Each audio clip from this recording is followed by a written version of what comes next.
back to the G.B.B, guys. Jay once again. On the line, I'm joined by Shan. Shans, what up? What up? Manchester United has lost to Wolves in the FA Cup. I sound happy, but I'm not at all. Shannon, let's talk about that game. We got caught out. Absolutely. In terms of the game, Wolves had us. They were just better in every sense. They played so well. Every pass they made, every strike at goal was on. They were just fantastic. Now, Romero did well in the first few minutes to stop a couple of shots. A couple of rockets came at him that he was able to get over the bar. But ultimately, the goals that went in were avoidable. So I would say he had a so-so night. On our end, our defense just wasn't there.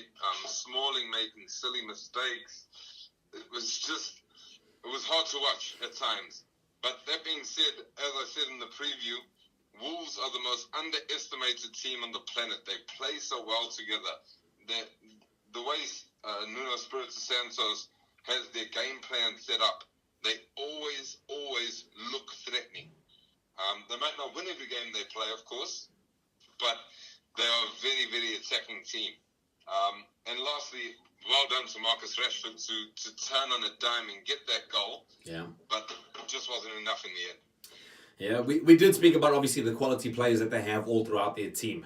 Obviously, Jimenez gets a goal as well. But we spoke about Neves in the squad and a few others that obviously troubled. And Shannon, I'm pretty sure it was you that said in the preview, we spoke about the midfield battle, and they seem to come away with, the betters of our midfield players. Pogba looked out of sorts. And I think playing two defensive players in Herrera and Matic was pretty much the downfall, because then we didn't have that push to get forward.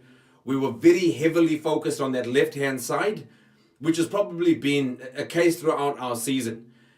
Because we don't have that out-and-out right winger, we always tend to go up the left-handed channel, and we get found out because other teams obviously know that we're so dependent on that left-hand side.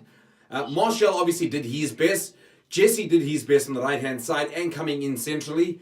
But when you don't get the ball to Jesse as much as he needs to obviously take the pressure off that left-hand side, Martial, with the ball at his feet, can run at anyone and make them look really average. But the problem is when he does it over and over and over again, he gets found out, they shift over their better defenders, and all they do is they bottleneck us on that left-hand side.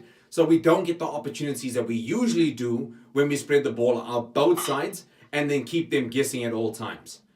Again, with our defense, yes. Again, the true peak of their ability is shown in this game. Smalling can only do so much, and he's only been able to do so much in a United shirt.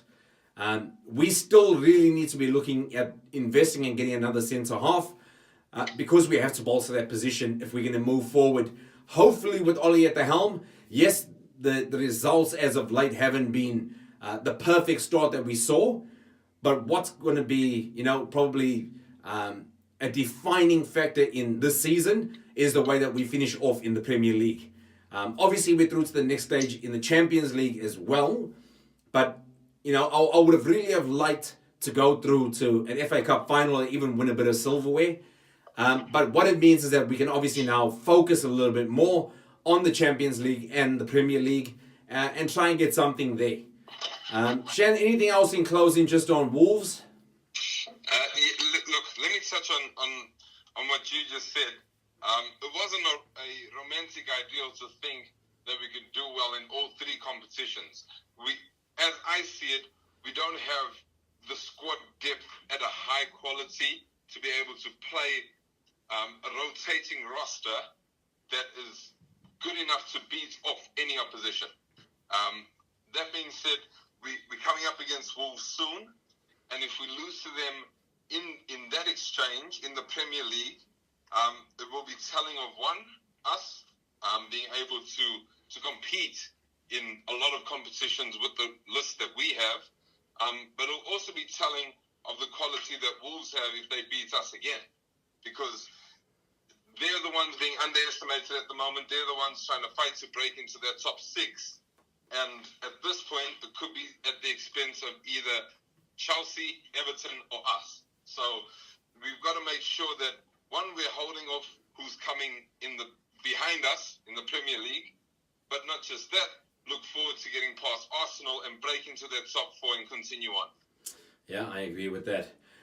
Obviously, we know that early in the season we played Wolves in the Premier League, and that game ended in a 1-1 draw. So the fact that they've beat us now in the FA Cup says that this next match, we've got to, even the ledger, and we've got to win this one. Not only do we need the points, but we need to prove a point. Wolves are obviously one of those teams that have done incredibly well with the players and the investment that they have put into their squad. I think them and Watford are probably the 2 standouts for me. Outside of that, obviously, the big 6, they've been incredible this season. And hopefully they're not our booby team and they get us again in the Premier League and, get the points against us there. Guys, thanks for joining us. Shan, thanks for getting on the line. We'll obviously be doing more videos coming up, guys, so please look out for those. Please comment, subscribe, like, and share. Check us out on all our social media platforms. And we'll see you in the next one. Thanks for joining us again. Shot.